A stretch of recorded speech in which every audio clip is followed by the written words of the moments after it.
CBN Direito.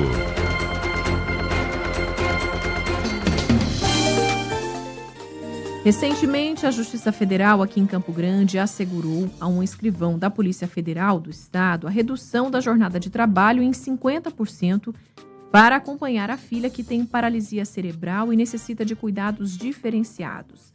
Na decisão, a Justiça considerou o direito à vida, à saúde e à dignidade da pessoa humana, além da Lei 8.112/90 em relação ao horário de trabalho especial. O autor informou que é pai de uma criança portadora de paralisia cerebral, epilepsia, hipotireoidismo e espectro autista, e necessita de tratamentos médicos e terapêuticos especializados e do acompanhamento, para carregá-la, para auxiliá-la no desenvolvimento. Então, a gente recebeu essa informação aqui e teve a ideia de repercutir ainda mais esse assunto, de aprofundar esse assunto dentro do nosso quadro CBN Direito. Por isso, temos hoje a participação do coordenador do Núcleo de Direitos Humanos da Defensoria Pública de Mato Grosso do Sul, o defensor público Matheus Sutana. Doutor, obrigada pela sua presença aqui na CBN Campo Grande. Obrigado eu pelo convite. Bom dia, doutor. Bom dia. Doutor, a gente já vai entrar direto no assunto, né? Tem alguma proposta de lei brasileira já assegurando algum direito aos pais de filhos com necessidades especiais? O senhor pode já adiantar alguma coisa para a gente? O que acontece? A Lei 8.112 de 90 é a lei que estabelece o regime jurídico dos servidores públicos federais. Esta lei contempla a redução da jornada desses servidores federais. Ou seja, de pais de crianças ou de cuidadores de crianças que possuem algum tipo de deficiência.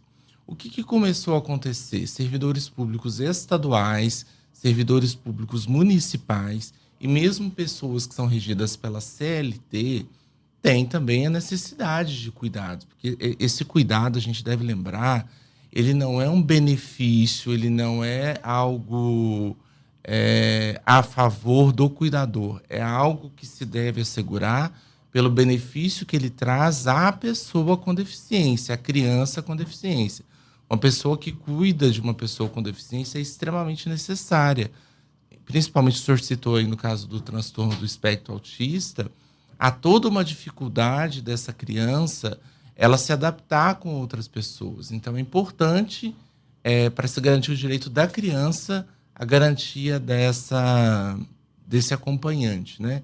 Então, a partir do momento que surge essa previsão na Lei 8.112 de 90, começa uma batalha judicial, tanto dos servidores a nível estadual quanto municipal e também seletistas. E a jurisprudência, o que se diz, as decisões, seja de primeira instância, segunda instância, tribunais superiores, têm caminhado favoravelmente a essas decisões.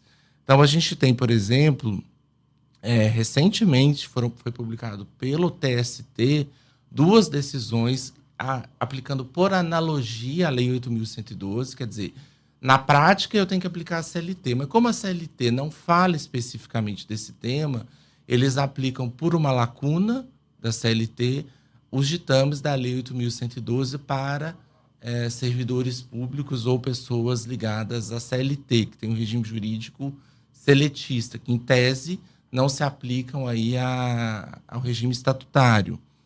Igualmente, o Supremo também reconheceu, em sede de repercussão geral, e é importante trazer, porque quando ele decidir isso vai valer para todos os casos no Brasil inteiro, de forma vinculante, vai trazer segurança jurídica para todo mundo, ele afetou em repercussão geral o tema 1097. O que diz esse tema? Vai ser discutido lá no Supremo a possibilidade de redução das jornadas de trabalho, servidores públicos que tenham filho com deficiência, de filho dependente, pessoa com deficiência. E é importante destacar o seguinte, a gente, enquanto defensor, a gente tem contato com pessoas, com assistidos que procuram a Defensoria Pública e dizem o seguinte, o meu patrão, o gestor público, ele até aceita que eu faça uma jornada menor, mas ele quer reduzir meu salário. Isso está certo? Não, isso não está certo. O que a Lei 8.112 garante foi a redução da jornada sem prejuízo do salário. porque a gente não pode entender que isso é um benefício para o servidor. O servidor não está de férias, né? O servidor está ali cuidando de alguém que precisa ser cuidado.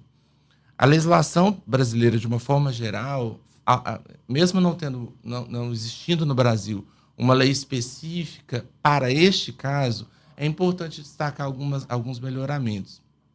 Por exemplo, no ano de 2021, foi sancionada uma lei que garante o acompanhamento, o acompanhante no caso da gratuidade e prioridade de serviços. Então, quer dizer, sabe aquela história quando tem uma pessoa com deficiência que está na fila do banco e sempre alguém questiona, mas a prioridade ela vai ser da pessoa com deficiência ou do acompanhante? Até isso se questionava. E aí veio uma lei no ano de 2021 autorizando e deixando bem claro que a prioridade ela é também da pessoa que acompanha a pessoa com deficiência. Então, a tendência, na minha interpretação, é de que o Supremo vai julgar esse recurso especial afetado, né, o tema 1097, e a própria legislação vai caminhar no sentido de garantir esta jornada de trabalho reduzida às pessoas que cuidam, né, que são dependentes de filhos com deficiência. Quais outros direitos, doutor, essas famílias têm, né, com crianças e adolescentes com deficiência? Eu acho que a primeira coisa que a gente deve destacar é o BPC, né, caso a pessoa seja de baixa renda, é possível pleitear via INSS de forma administrativa, sem necessidade de advogado, benefício de prestação continuada, quando existe ali naquela família uma pessoa com deficiência. Eu acho importante. Outro ponto que a gente deve lembrar é sempre cuidar das reservas mínimas legais. Então, existe, por exemplo, aqui em Mato Grosso do Sul, existe uma reserva de 5% do quantitativo de vagas oferecidas para a primeira habilitação no programa CNH-MS Social. Isso é para a pessoa com deficiência, mas é possível se pleitear isso para o cuidador também, numa interpretação exatamente igual àquela que foi feita pelo TST, no caso dos servidores, né?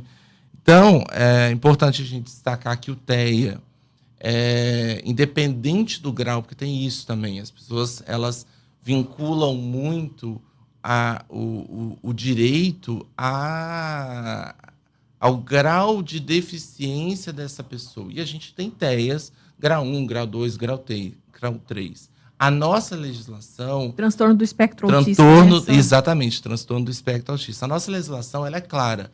Considera-se para todos os fins legais as pessoas com TEA pessoas com deficiência. Ponto. Não se miscuiu além de dizer grau 1, grau 2, grau 3, que eu preciso de laudo médico, que eu preciso de CID e tal. Ela deixou bem claro isso.